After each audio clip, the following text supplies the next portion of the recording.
Indro efa nahazo andraikitra hitsodrano ka dia hitsodrano fa tsy anova izany.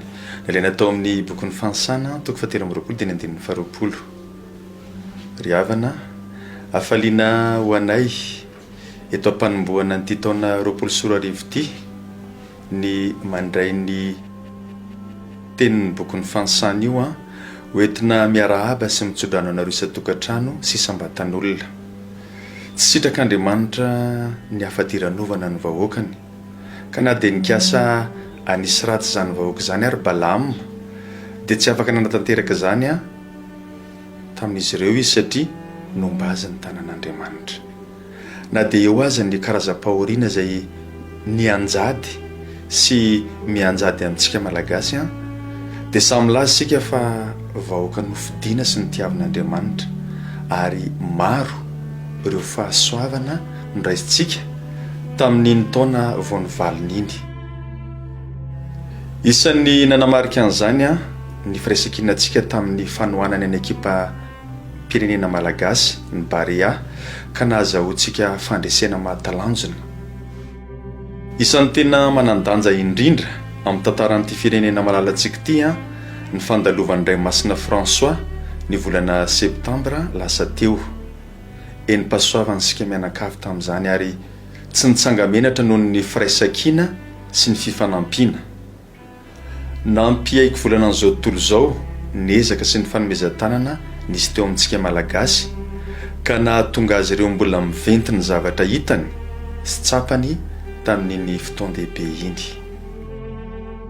Maro ireo hafatra napetraka ny ray aman-drenitsika ny Papa François ary efa navoaka ny fivondrona Beneveka tamin'ny fivoriany farany teo ny hevi-dehibe tokony hifotorantsika vokatra izany dia ny fanajana ny tontolo iainana hamerenana ny asin'ilay nosy maintso fahiny izay toa efa lasa karakaina ankehitriny.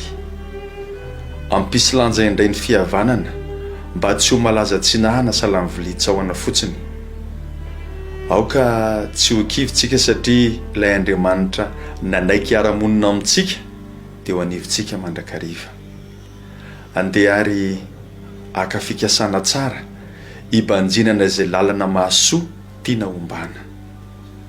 Andriamanitra nefa ny tena mahalala izay mahasoa antsika mihoatra lavitra noho izay kasaina sy heverintsika aza, koa hapetra ao ampinoana sy hampitokiana tanteraka aminy ny ataontsika rehetra. Samy miezaka manao izay farahery ampivoatra ny fiainana mba tsy hankin-doha aman'olona. Mampirisika an'izany ohatra ny eo amin'ny Tesalonisianina voalohany toko faha-efatra andinin'ny faha 12 ka hatramin'ny faha 12. Ny Tesalonisianina faharoa toko faha-3 andinin'ny faha-7 ka hatramin'ny faha 12. Aoka tsy ho kamo na iraviravin-tanana satria alan'ny tompony akamoana satria io no mampahantra. Voalaza ny bokin'ny Siraka toko faha 20 dia ny andinin'ny voalohany, any amin'ny bokin'ny Obolana toko faha-9 andinin'ny faha-9 ka hatramin'ny faha 12. Beda be miverimberina io teny io, nefa kosa matoki ny fitondran'Andriamanitra ny fiainantsika satria ny fon'ny olona no misaina zay alehany fa ny tompo ihany no mitantana ny diany. Ao amin'ny Obolana toko faha 11 andinin'ny faha-9. Raha nambinin'Andriamanitra isika ka misy azo atao dia mampirisika antsika Jesosy amin'ny Luka toko faha 12 andinin'ny faha 12 mba hiantra ny hafa. Manaova fiantrana arak'izay anananareo izy dia adio anareo ny zavatra rehetra. Ary ho koa ny taolo hoe raha nanao ny tsy nambinina dia mba ampisambory fahavanory. Fa raha isika kosa ny hoe mirimbelona manidy fo tsy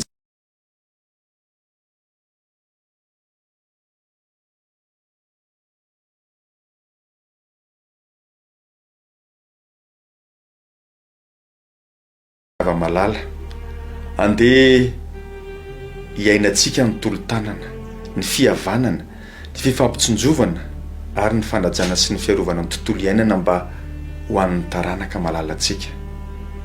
Mirary sosony tsara ho an'ity taona vao manomboka ity mba ho tao-pahasoavana ho mba hampiadanana ho antsika mianakavy samiary tahin'Andriamanitra.